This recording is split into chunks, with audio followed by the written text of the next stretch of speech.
Welcome back, boys. Week 3 has now come and gone. Another great weekend filled with lots of fantasy drama. It was a very high scoring week for our league this week.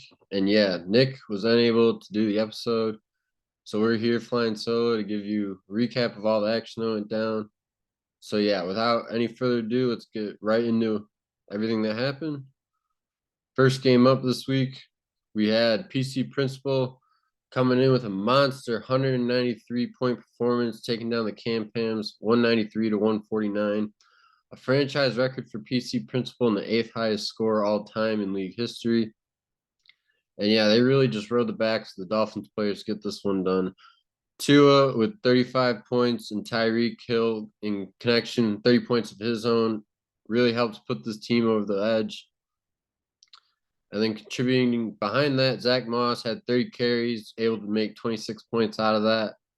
And then Keenan Allen with 44, including a touchdown of his own, 215 yards receiving. Just an absolute monster day out of him.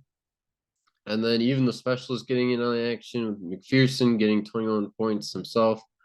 Anytime you get a day like that out of a kicker, you're going to take it to the bank with a big smile on your face. And yeah, PC Principal jumps out to a big 3-0 start for them. Surprise 3-0 start, you could even say, after they played in the toilet bowl last year. I'm sure their fans are very happy with the success they've found this season. We'll see if they're able to get this momentum going forward and find themselves in a playoff spot at the end of the year. On the flip side here, Canned Pams, they follow 1-2 in heartbreaking fashion. Not a bad week out of them, really. Still able to put up 149 points. Lamar had himself a nice day at 35, even though he would have a fumble and did end up losing to the Colts, but still not a bad fantasy performance out of him. And then Mostert, also from the Dolphins, they just absolutely kicked the shit out of the Broncos this week. He had 4 touchdowns of his own, was able to put up 42.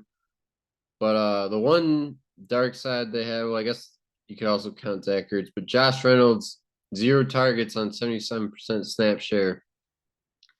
Good for 0 points, obviously. If they're able to put up performances like this every week, this team will find wins, but they get off to a 1-2 start. Not the start they'd wanted. See if they're able to do any better on that, or if they'll find themselves in the mediocrity bowl again like last year, or maybe even the toilet bowl. All right. Our second game of the week, we had Francy Feast sneaking out a close one, 120 to 114 over Sticky Mistakes. Francy Feast improving to 2-1. After playing in the Toy Bowl last year, their fan base is very happy to see that start. And Kirk fucking Cousins, KFC, is staying hot. He is continuing to sling the ball all over the field this year. 40 plus attempts in every game. He would add 3 touchdowns, good for 30 points this week. Their running backs were held pretty quiet this week, which is how they got the swiper reward. Robinson under 10, Derrick Henry only 2. He's not really looked like his true self that we've seen in years past this year. He's been okay, but we'll see if he's able to get back to top 10 fantasy performance. And then Mike Evans, 17. He's also been pretty good this year. Mixing with 15. They're just kind of quietly contributing throughout the whole day. Chiefs D 22 would be enough for this team to hold. They sneak out a quiet, close win, and they take it. They'll gladly add it to their win column. For Sticky Mistakes, they get their first loss of the year. Kind of a quiet day for their whole roster outside of Jalen Hurts with 25 and Justin Jefferson with 30. Hayden Hurst would be their one down point with only 2 points on the day. And yeah, not a terrible day. I mean, they did get the Lemp Award, but this is pretty high for a Lemp Award, and they were right there with Francy Feast. They do find themselves in the loss column this week, but I do expect them to bounce back. All right, our third game of the week. We have Philly Cheekles. They are able to string together 2 consecutive wins, find themselves at 2-1. I'm sure their fan base is very happy about that. 137 to 114 victory over FaZe Kev. And yeah, they really rode the backs of Justin Herbert in this one. Big win for the Chargers as well over the Vikings. But Justin Herbert, 40 points, 3 touchdowns, 400 yards passing. They've had an up and down experience with him as their fantasy quarterback in Philly, but they were very happy with the performance they got out of him this past week. And then other big former Patriots defense, 26 points. They ate Zach Wilson alive. That's what they like to do. Bill Belichick licking his chops every time he gets him on the schedule. And then ETN able to provide 20 of his own in a nice support role. This team able to string 2 wins together in a row. This fan base has felt hope before, but they feel hope again in Philly, and we'll see if they're able to build off of this and what kind of season they're going to end up having. But on the flip side here, FaZe Cav, they came into the season off their co-championship. They had a really good week 1 in the championship rematch, but it seems like maybe their title hangover is set in since then. Came within decimals of a point of getting their second straight Lemp award this week. Josh Allen was okay with 25, but the running backs were really the letdown here. Josh Kelly only 2.7 really hurt them. And then just a few too many single-digit performances behind that. Olave and St. Brown with decent days, 18 each, but just really not enough to get it done. We'll see if this team is able to rebound after what I'm sure was a long off season seems to finally be setting it. All right, moving on to our 4th game of the week. We have the Texas size 10-4s. We were able to get a big win, 176-126 over Glizz Mafia.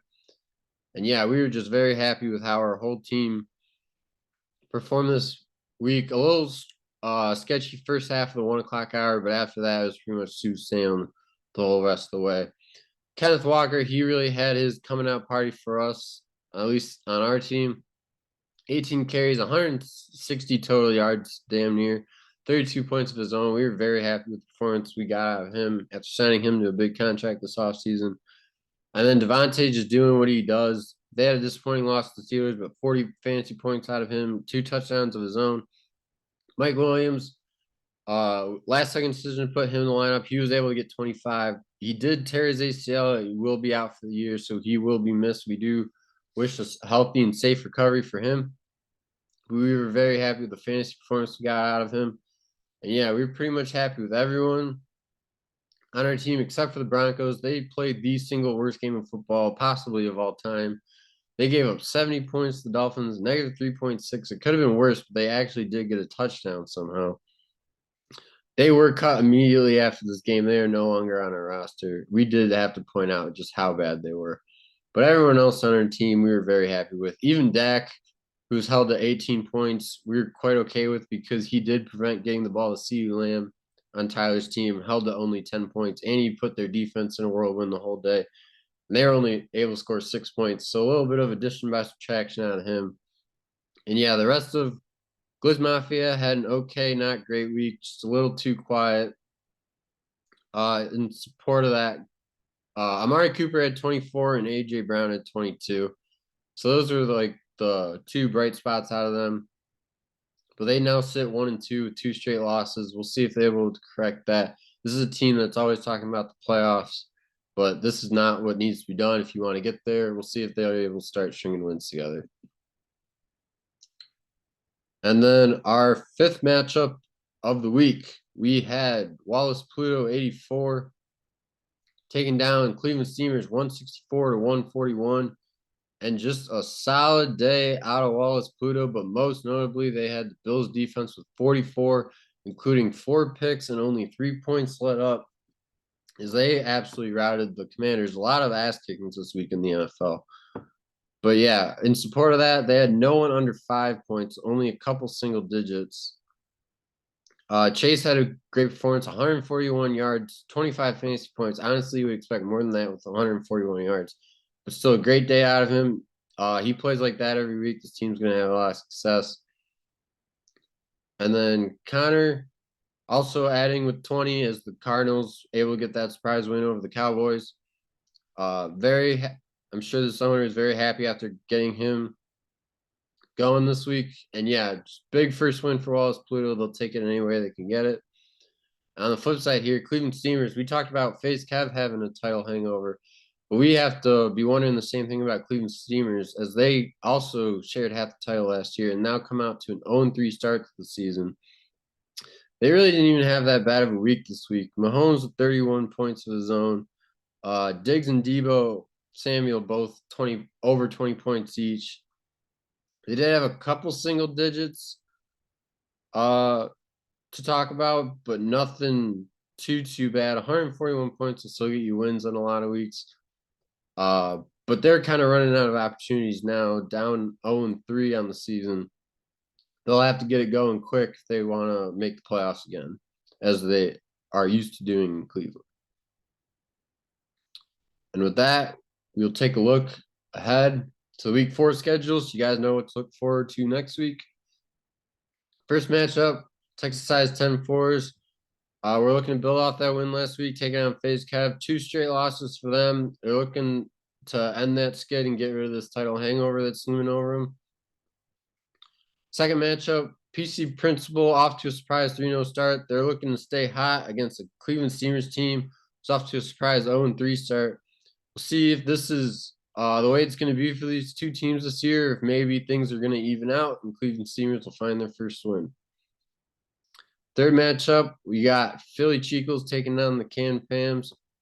These are historic bottom dwellers in our league, but the Philly Cheekles actually very happy with their 2-1 start. We'll see if they're able to keep that momentum going. Fourth matchup, we got WalllessPluto 84 taking on Francy Feast. Second rivalry week matchup that we have on us this season. The first one was, of course, Cleveland Steamers and the Canned Pams. WalllessPluto coming off their first win. We'll see if they're able to build off of that. And then last but not least, we have Sticky Mistakes taking on Glizz Mafia.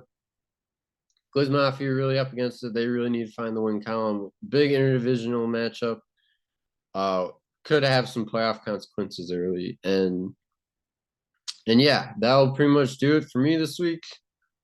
Hope you guys have a good week. Should be another good week of fantasy football action. Hopefully Nick will be back to join me next week. We'll be back with the week 4 recap, give you all the updates of all the stuff that happened. And yeah, thanks to everyone for tuning in. Hope you all have a good week. Peace out.